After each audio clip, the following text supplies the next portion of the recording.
আসসালামু আলাইকুম। কুকিং হাউজে সবাইকে স্বাগতম জানাচ্ছি আমার আজকের রেসিপি দেখার জন্য। আজ আপনাদের জন্য নিয়ে এসেছি গরুর কলিজা ভুনা। আর আজকের এই গরুর কলিজাটা আমি আলু দিয়ে ভুনা করব। আলু দিয়ে গরুর কলিজা ভুনাটা খেতে খুবই টেস্টি এবং মজার হয়। এটা অনেকেই পছন্দ করেন খেতে। আমি খুবই সহজ রেসিপিতে আজকের এই কলিজা ভুনাটা আপনাদের সাথে শেয়ার করেছি, আশা করছি ভালো লাগবে। এই কলিজা ভুনাটা রুটি, পরোটা, সাদা ভাত সব কিছুর সাথেই পরিবেশন করা যায়। আমি এখানে 400 গ্রামের মতো গরুর কলিজা নিয়েছি। কলিজাগুলো আমি একটু ছোট টুকরো করে কেটে নিয়েছি। আর কলিজাটা খুব ভালোভাবে ধুয়ে পরিষ্কার করে পানি ঝরিয়ে নিয়েছি। পরিমাণে যে যতটা রান্না করতে চান সেভাবেই কলিজা নিয়ে নিতে হবে। আর কলিজার সাথে আমি আলু দেব। এখানে বড় সাইজের একটা আলু আমি এরকম 4 কোনা করে কেটে নিয়েছি। কলিজার সাথে আলু দিয়ে রান্না করলে খেতে ভালো লাগে। কেউ আলু না দিতে চাইলে শুধুমাত্র কলিজাও রান্না করতে পারেন। আর এখানে গরুর কলিজার পরিবর্তে খাসির কলিজাও একইভাবে রান্না করে নেওয়া যাবে। কলিজার সাথে একটু চর্বি ছিল, সেই চর্বিগুলোও আমি নিয়ে নিয়েছি।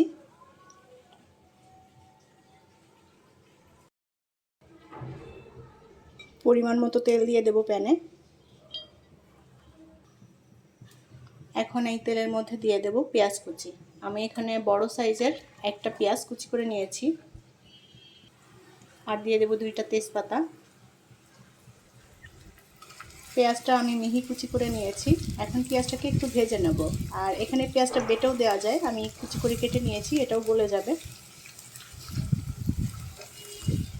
পেঁয়াজটাকে আমি একটু লালচে লালচে করে ভেজে নেব।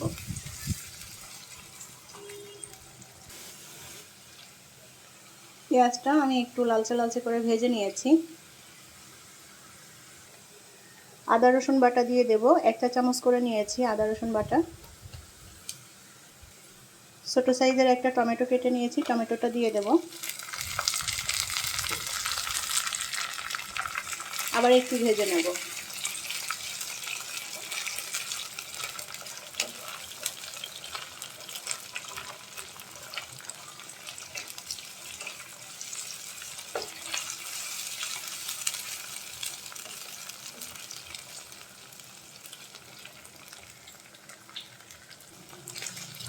পেঁয়াজ, আদা রসুন, টমেটো একটু ভেজে নিয়েছি। আর আদা রসুনের কাঁচা গন্ধও চলে গিয়েছে। পানি দিয়ে দেব অল্প পরিমাণে। লবণ দিয়ে দেব স্বাদ মতো। মরিচের গুঁড়া দিয়ে দেব।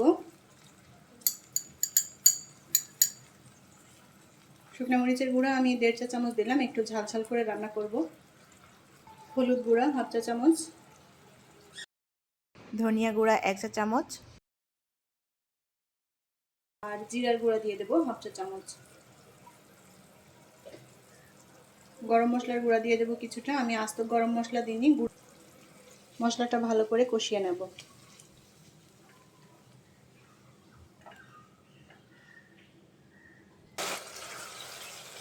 মশলাটা আমি ভালো করে কষিয়ে নিয়েছি, তেলটা উপরে ভেসে উঠেছে। এখন এর মধ্যে আমি কলিজা এবং আলু দিয়ে দেব। কলিজা আলু একসাথে কষিয়ে নেব।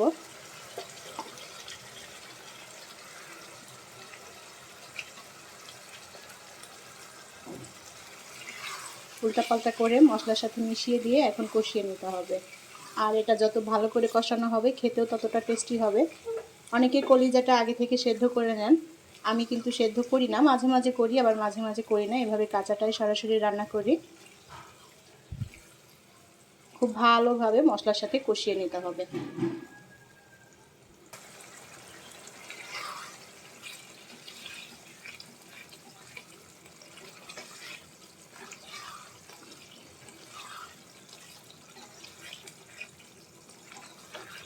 খুব ভালোভাবে কষিয়ে নিতে হবে কলিজাটা।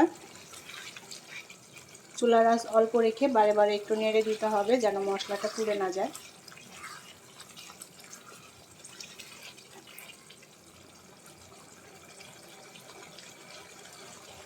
আমি কিন্তু এখনও কলিজাতে পানি দেইনি। কলিজা থেকে যে পানিটা বের হয়েছে এই পানিটা দিয়েই আমি কিছুক্ষণ কষিয়ে নেব, তারপরে একটু পানি দেব।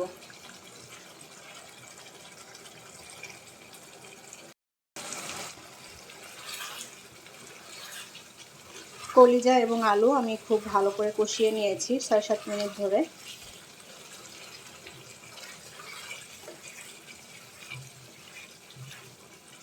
এখন এর মধ্যে পানি দিয়ে দেব সেদ্ধ হওয়ার জন্য। পানিটা এখানে খুব বেশি দেওয়া যাবে না, আর কলিজাটা অতিরিক্ত জাল দিয়ে ওভার কুক করে ফেলা যাবে না।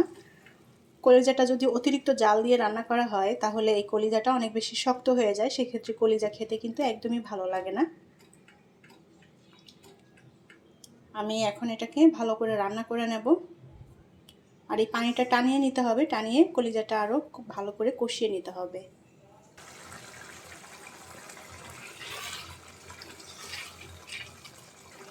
কলিজা সেদ্ধ হওয়ার জন্য যে পানি দিয়েছিলাম পানিটা অনেকটাই টেনে গিয়েছে। এখন এটাকে খুব ভালো করে কষিয়ে নিতে হবে। আলুটাও সেদ্ধ হয়ে গিয়েছে।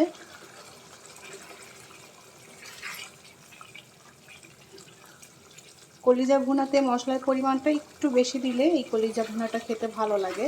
এখানে যার যার পছন্দ মতো মশলার পরিমাণটা দিতে পারেন, আমি আমার পছন্দ মতো দিয়েছি।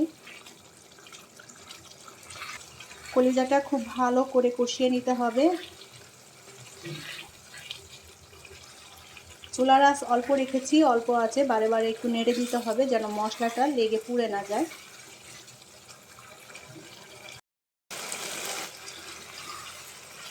আলু এবং কলিজা আমি একসাথে খুব ভালো করে কষিয়ে নিয়েছি। কষাতে কষাতে মশলার উপরে যে তেলটা ভেসে উঠেছে, মশলাটাও কিন্তু অনেকটা ভাজা ভাজা মতো হয়ে গিয়েছে। এই কলিজাটা মশলার সাথে যত ভালো করে কষানো হয় খেতে ততটাই টেস্টি হয়। কলিজা আলু সুন্দর মতো সেদ্ধ হয়ে গিয়েছে। এখন এর মধ্যে ঝোলের পানি দিয়ে দেব।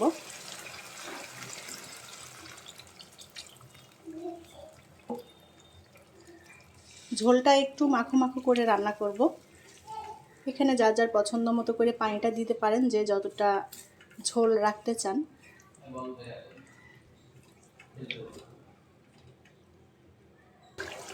কলিজা ভুনা রান্না করা হয়ে গিয়েছে, ঝোলটাও টেনে গিয়েছে অনেকটা। আমি ঝোলটা আর সামান্য একটু টানিয়ে নেব। হাফ চা চামচের মতো দিয়ে দেব টালা জিরার গুঁড়া, আর একটু দিয়ে দেব গরম মশলার গুঁড়া। ভালো করে মশলাটা মিলিয়ে নেব।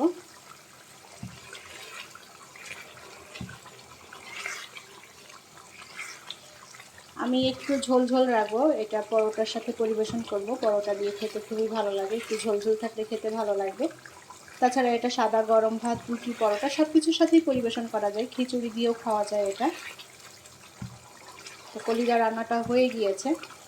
এখন চুলার জালটা একেবারেই অল্প করে দিয়ে আমি 2 মিনিটের মতো বসিয়ে রাখবো চুলার উপর।